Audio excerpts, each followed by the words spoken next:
Hi, this is Julie Lewis from Create Community Studios, and welcome back to our Taking Care video series.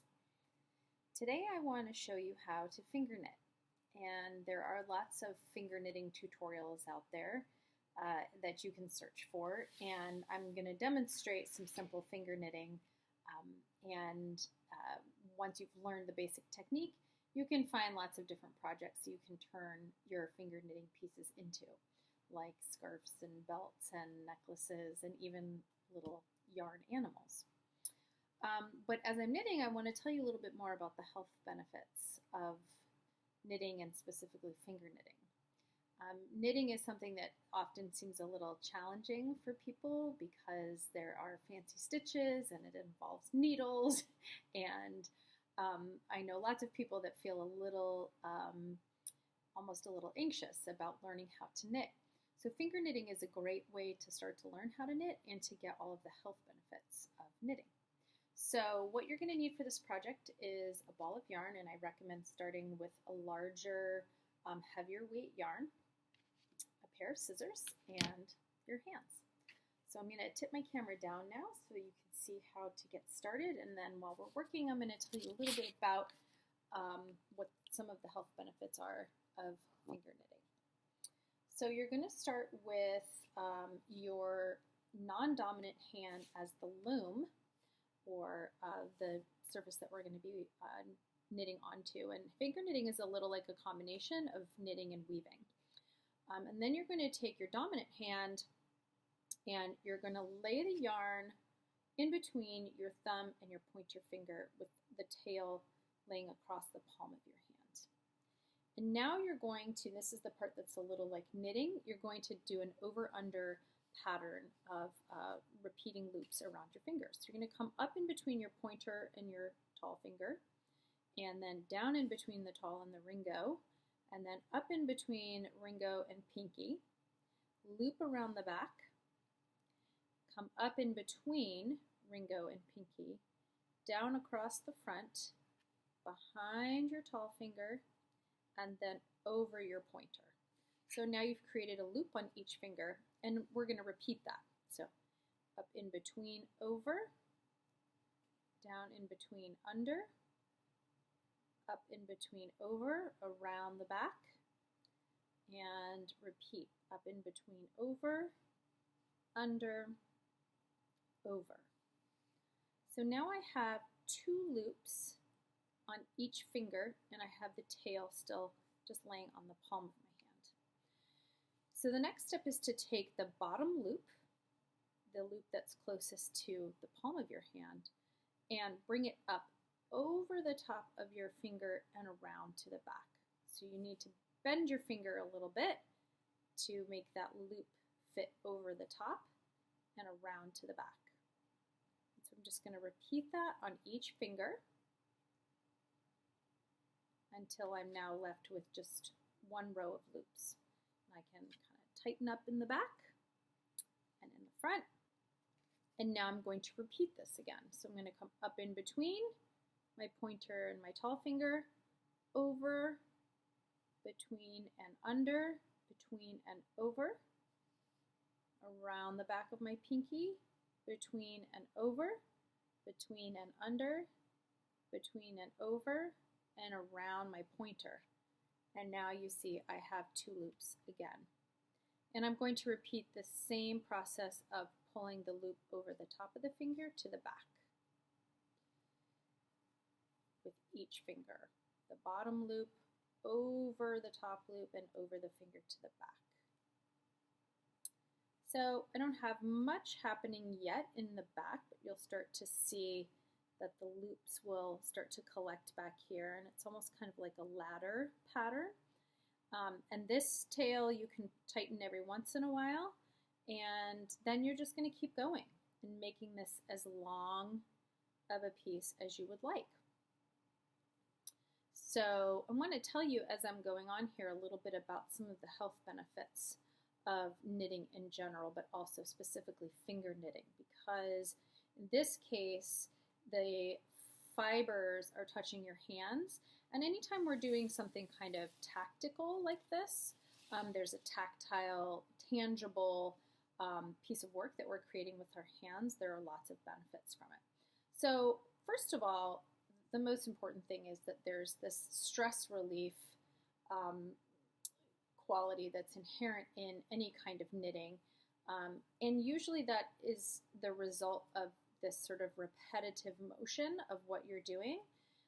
Helps to sort of calm your nerves, slow down your heart rate, lower your blood pressure, and in general have a sort of a softening, calming effect on your nervous system. And like I said, the repetitive motion of having something tactile and soft in your hand can be very grounding and provide sort of almost like a meditative experience for us. The process of having to focus even just ever so slightly on something helps to sort of calm the wandering mind.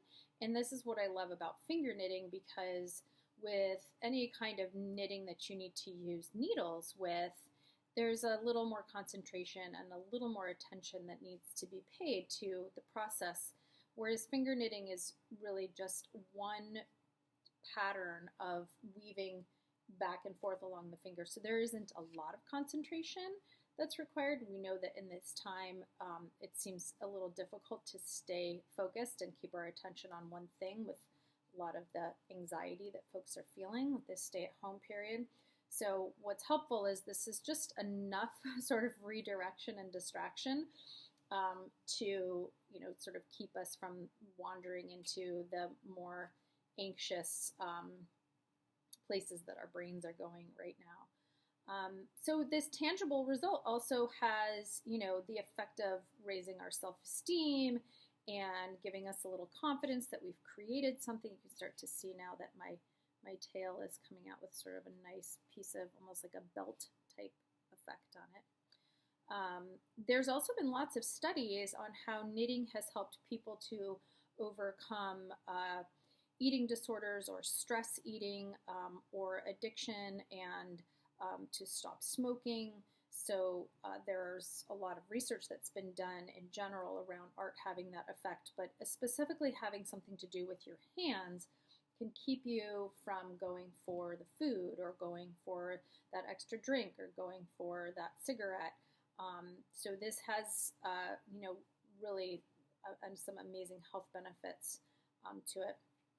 And really one of the best things about knitting is that it's been found to slow the decline of brain function as we age. So this is something that's keeping your mind agile and active and learning something new, and staving off the spiking cortisol as well as dementia and other things that our bodies are struggling with as we age. So I made a piece here earlier just to show you what a finished product might look like. I want to show you how to cast off and get this off of your hand once you're done. So you're going to get the project down to just having one loop. You can make this any length you want. And when you're ready to cast off, you're going to start with your pointer finger, and you're going to bring the loop on the pointer finger over to your tall finger. You're going to bring the loop down below over the top, like you did before. You're going to bring the tall man loop over to your ring finger, and then bring the loop down below over the top of the ringo, and then bring the ringo loop over to the pinky, and bring the loop on the pinky over the top. So you're left with a loop here, and you don't want to cut that loop. You want to leave that loop open. You've got the tail on the other end. And now is when you're going to take your scissors and you're going to cut the yarn that's attached to the ball of yarn. You're going to cut that string, give yourself a little bit of length on that. And then what you can do is loop this back through to create a knot so that you have a nice finished piece on the end that isn't going to unravel. I'm going to tie a little extra little knot on that end, And I like to do the same over here just to make sure that I'm not going to lose any of my pieces. So I didn't make that knot down as close as I would like to, but so now I have a couple of pieces. These can actually be woven together to make something wider. These can be bracelets. They can be turned into animals. They can be, like I said before, turned into belts. I like to make lots of little necklaces for myself, so I have lots of these in different colors. This is a very fine yarn that's a little bit thinner, so you're going to get a different type of weave when you use different weights of yarn. So here's a simple project that you could do with a child as well. If you have a child who's anxious or needing something to do with their hands, and you can sit with them to help them learn this very simple project at home fairly easily. So I hope you enjoy some finger knitting for relaxation and maybe make some fun projects, or just do it to achieve some stress relief during this time. So be well and take care, and we'll see you again soon.